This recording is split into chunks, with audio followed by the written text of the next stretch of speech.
পৃথিবীতে সবাই সাকসেস হতে চায়, কিন্তু কেউ সময়কে কাজে লাগাইতে চায় না। মনে রাখবেন, পৃথিবীতে যত মানুষ সফল হয়েছে সবাই সময়কে কাজে লাগিয়ে সফল হয়েছে। আর যারা সময়ের মূল্যকে বোঝে নাই, সময়কে কাজে লাগায় নাই, তারা কোনোদিন সফল হতে পারেনি। আরবিতে বলা হয় আল ওয়াক্তু আসমানু মিনাজ জাহাব, সময় সোনার রূপার থেকে বেশি মূল্যবান। বেশি পরিমাণ মানুষ এটা বিশ্বাসে করে না।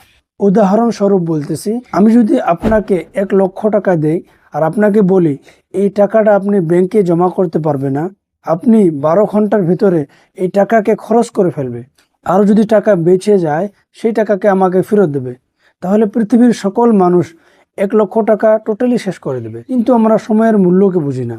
যদি আমরা সময়ের মূল্যকে বুঝতাম তাহলে আমরা সময়কে কাজে লাগাতাম।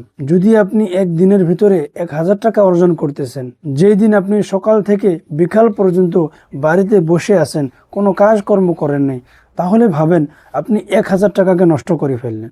পৃথিবীতে সকল বস্তু ফেরত পাওয়া যায়, কিন্তু সময় একটা এরকম বস্তু যেটা ফেরত পাওয়া যায় না। তারপরও আমরা সময়কে কাজে লাগাই না, সময়কে বেকার নষ্ট করে ফেলি। সফল আর অসফল ব্যক্তির ভিতরে পার্থক্য এটাই যে সফল ব্যক্তি সময়কে কাজে লাগায় আর অসফল ব্যক্তি সময়কে বেকার নষ্ট করে ফেলে। ধনী আর গরিব মানুষের ভিতরেই পার্থক্য এটাই যে ধনী মানুষের কাজ অনেক, সময় তাদের কাছে নেই। আবার গরিব মানুষের কাছে অনেক সময় রয়েছে, কিন্তু কাজেই নেই যে কাজ করবে।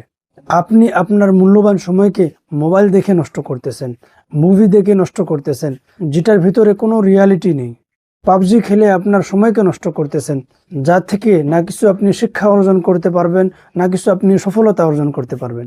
আজকে যখন আপনি ঘুমাইতে যাবেন, তখন ঘুমানোর আগে আপনি আপনার মোবাইলের স্ক্রিন টাইম চেক করবেন যে আজকের 24 ঘন্টার ভিতরে আমি কত ঘন্টা মোবাইল ইউজ করেছি। কমসে কম আপনি 6 থেকে 7 ঘন্টা আপনি মোবাইল ইউজ করেছেন।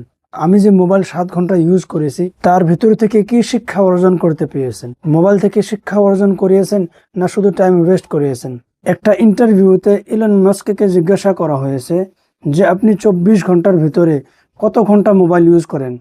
তখন তিনি বলেন যে আমি বেশি থেকে বেশি 24 ঘন্টায় 1 ঘন্টা মোবাইল ইউজ করি। তার নিচে কাম করেওয়ালা মানুষ কত রয়েছে, তারপরেও তিনি শুধু 1 ঘন্টা মোবাইল ইউজ করেন। যারা সময়ের মূল্যকে বুঝে তারা নিজের সময়কে মানুষকে দিতে চায় না।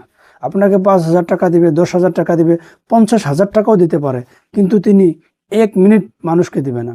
রাসূলুল্লাহ সাল্লাল্লাহু আলাইহি সাল্লাম বলেন, 2টি বস্তু এরকম রয়েছে যার ভিতরে সকল মানুষ গফলতে পড়ে থাকে।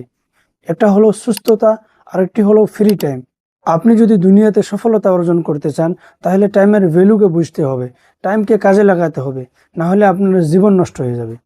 আবার অনেক মানুষে এটা বলে যে আমার কাছে কাজই নেই, আমি সময়কে কোথায় লাগাবো, মোবাইল দেখবো না তো কি করব।